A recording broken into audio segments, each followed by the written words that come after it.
आंखों से बर्बादी हो सकती है, मुंह से बर्बादी हो सकती है।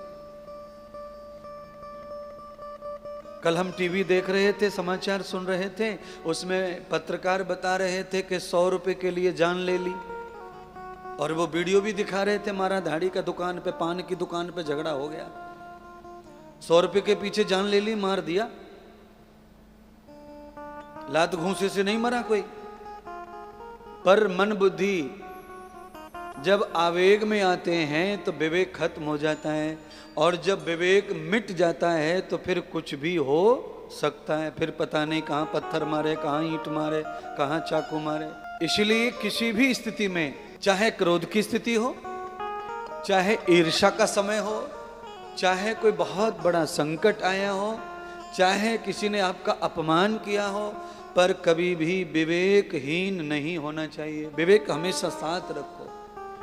अरे हो सकता है आपका बड़ा मन सम्मान हो, प्रतिष्ठा हो, और किसी ने आपका बड़ा अपमान कर दिया तो आदमी बड़ा विचलित हो जाता है। आप विचलित रहिए, पर विवेक मत खोइए, तो लक्ष्य मिलेगा।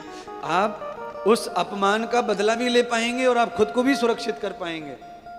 और आप अगर उस अपमान को तत्काल रिएक्शन में चले गए तो आप विवेकहीन हो गए, और विवेकहीन होने का मतलब है आपका बड़ा नुकसान हो जाएगा। आप गुस्से में आकर कुछ मार देंगे, काट देंगे, उसकी डेथ हो जाएगी, आपका सब खराब हो जाएगा।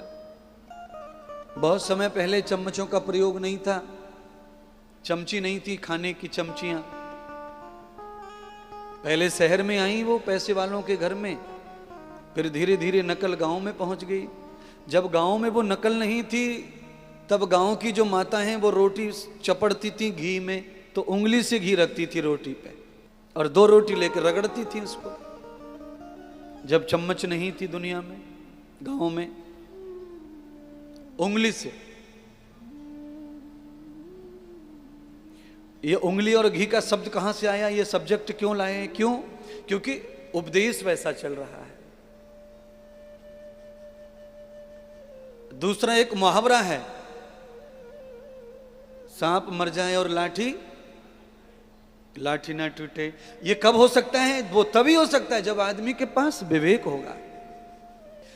आपको गहरा सदमा लग गया, गहरा अपमान हो गया, आपको बहुत बड़ी ईर्ष्या पैदा हो गई, घृणा पैदा हो गई, आप में क्रोध उफन गया। ऐसी स्थिति में भी विवेक खत्म नहीं होना चाहिए। पति पत्नी को मार देता है बंदूक से।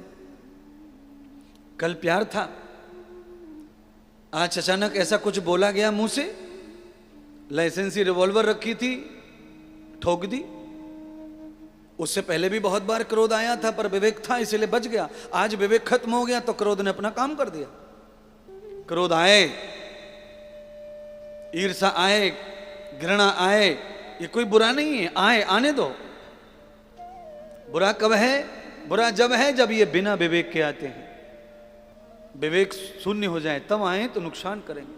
इसलिए क्रोध आए, घृणा आए, ईर्ष्या आए, जलन आए, चिढ़ आए, समय पर आएगी, सबको आती है, मुझे भी आती है, पर विवेक के साथ। चिढ़ आए तो उसका सही प्रयोग करो, क्रोध आए तो उसका सही प्रयोग करो, और भी ईर्ष्या हो, घृणा हो तो उसका सही प्रयोग करो। जिनको विवेक नहीं होता उनकी घृणा दिखती है,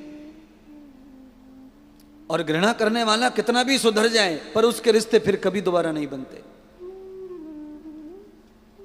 ईर्ष्या करने वाला पकड़ा जाएगा अगर आपका विवेक अच्छा नहीं है।